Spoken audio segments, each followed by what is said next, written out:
Welcome to our first Unforgotten Insider, where we're talking all things Unforgotten Season 5.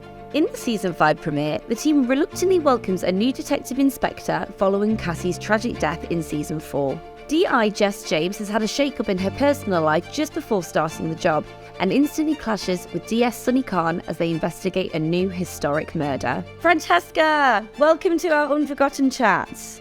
Thanks. I mean, you and I, in the Hello office, are obviously big fans of Unforgotten. And you know, I think it's fair to say that we'd both be excited about Season 5, but there is a big elephant in the room that I think we should open with, is that there is no more Nicola Walker on the show. So Season 5 has started off with a new DI who has instantly clashed with the team. But Francesca, does she clash with you as a viewer?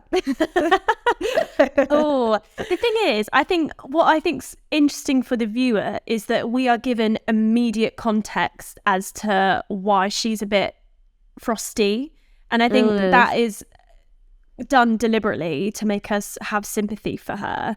So I feel like I do feel like obviously she's going through a really rough time with her husband. Like, that's obviously really difficult. And I think, you know, like anyone would, she's bringing it to work with her. So, but it's interesting because we see that, but we witness the team not knowing that. And so there's that real tension between them. And I think there was always going to be tension between the team and the new DCI because it's not Cassie. I know.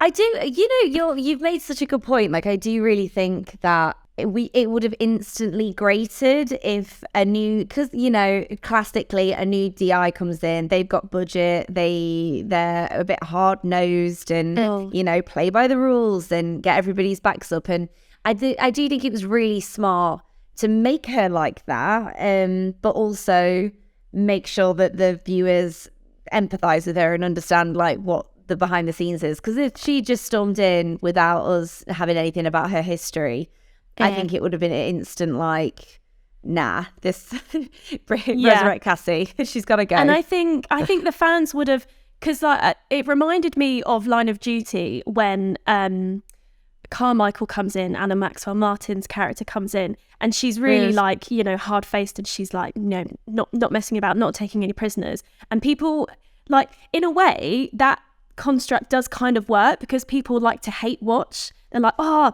can't stand her, she's so mean, and oh, what's going to happen? But I think replacing someone like Cassie is such a big deal. Therefore, I think it would have been a bit risky to kind of do the whole hate watch thing. So like you said, if she came in and was like really hard to watch as a viewer, but also for the team, then I think people would have been like, oh, I'm not sure about this. Totally. Like, ultimately we want her as our hero. Like we want to like her. It's just obviously we're going to see that progression through the episodes as surely her and Sunny get closer, because right now the man isn't a fan. No. And God, so awkward. That one awkward moment was just really hard to watch. When he's not a fan. When he says he doesn't like her and she's behind him. Yeah. You really see the depths of how much Sunny's struggling in this episode and how he's struggling to accept her and accept anyone to replace Cassie. So, you know, you've got that scene where he sort of goes into the bathroom and punches the doors, which I was like, that door's just swinging back. It's not making a dent. And then obviously, you know, you see the extent of it because he goes to hand in his resignation at the end, and then he's just got that ray of light that there is that he can work on this case, and he decides not to, which, you know, was the saving grace for it. But it's like it's like how Jess says, though, it's like, do you think that he needs this case because it will, I don't know, like not make things right with Cassie, but it's like those are what he and Cassie did together, the glory days, that he needs this, and he's basically being told he can't have it. Yeah, and I think he can, well, he's still grieving, isn't he? Like, obviously she died in 2020, and I think we're to assume that this is, you know, maybe like up to a year after that, so not long has passed. And yeah, I think you're right. I think given that at the end of the episode we find out that it was a much more recent case than originally thought, I think they were always going to pursue it. But I think yeah, I think you've hit the nail on the head. Like, I think he wants to pursue this because it's probably a way of making him feel closer to Cassie. And he can probably hear her thinking, don't give up, keep pushing, because you never know, something might come to light. And it did. Yeah, that's such a good moment. I loved it when it was like they've just found something that made it okay for them to investigate. But I do love how it's like the new lead. I mean, this is obviously surely going to change, but the first instance is like, we don't do historic cases anymore. And I was like, have you not read the premise of the show, Jess? Are you familiar with Unforgotten? I don't want to closing the name. Exactly. Like, it's realistic, but that's not what we're here for. We're here to solve historic crimes as a viewer. Exactly. So come on. Exactly. Speaking of, obviously, at the beginning of every series, there is a format to the show where there are new cast members and they've all got some sort of involvement. It's very early to say.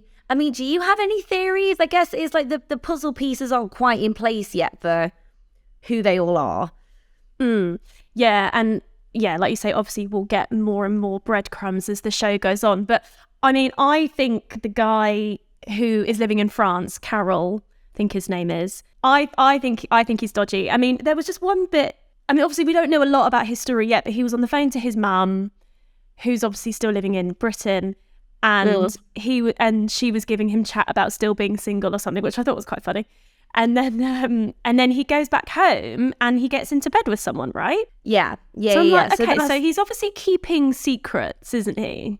Things he's not telling his mother about. Also, he's, the phone conversation with his mother, he's a trained, intelligent guy who is, like, and I guess the first episode just shows how hard he's working in a factory job and as a taxi driver. So it's like, why is he in Paris? Why is he not in the UK? And why is he in Paris doing these jobs when, it's been established that he's got a degree? I think, was she suggesting he's like a lawyer or something? He's a trained lawyer or something like that. Yeah, we're basically led to believe that I think we're led to wonder, like you say, why he's in France doing like multiple jobs. Like, why did What's he running from? Yeah, what's he running from? Exactly. And then you've also got, I think her name's Belly, who owns the vegan restaurant, who obviously has some serious anger management and alcohol issues. So that was interesting. But obviously we don't know a lot yet. We just know that there's a real drive there for her characters to succeed and very easily to fly off the handle. Yeah, and obviously is it her husband that's the chef or her partner? Yeah. And so there's clearly a lot of friction there in their relationship, but we don't really know much about their backstory. So it'd be interesting to see like the dynamics behind it. Very early doors, and how they all tie into each other as well. Because then, just to complete the four, you've also got Tony, who's a former politician who's found out he has cancer. Then you've got Jay, who obviously has his girlfriend's a drug addict, who's kind of living this really sad life. So that just seems like a bit of an odd one, because it's like, how does he tie into Belly, Tony, and Carol? Carol's the name of the Parisian, the guy who lives in Paris and is driving the taxi. Expat guy. So early doors, what do you make of Sinead Keenan joining the show as Jess? I think she's gonna warm up. Okay. I think it's clever how they've shown us her story, and I think a little bit predictable that she was going to come in and there was going to be tension there, but I think it was predictable but inevitable, and I do think we're going to see that fade away. So first impressions are, I think she's going to be good. Yeah, they couldn't have done it any other way, I don't think. I think it would have been weird if Sunny was welcoming her with like open arms. Oh my God, hi! It would have been a bit weird. I mean, especially because it just seems like he didn't want anyone to have that job. Like, he didn't want that job. Yeah. Like, when he says they begged him to take it, I was like, yes, Sunny. Yes, you tell her. She needs to learn her way around these officers. Absolutely. Yeah. I mean, I thought Sinead Keenan is really good. I think she's such a good actress, and it's huge shoes to fill. Like, it's not just a main character of 4 seasons of a show that people really admire. It's Nicola Walker, who's kind of I feel like sort of television royalty at this point. So big shoes to fill. And I'm feeling cautiously optimistic that she's going to be amazing. Like, I think it's going to, I think people will warm to her for sure. Thank you so much for joining us for our discussion of Unforgotten Season 5. Please feel free to leave comments on what you thought about the episode. We love hearing them. And don't forget to head over to hellomagazine.com for more news and to like and subscribe. Bye.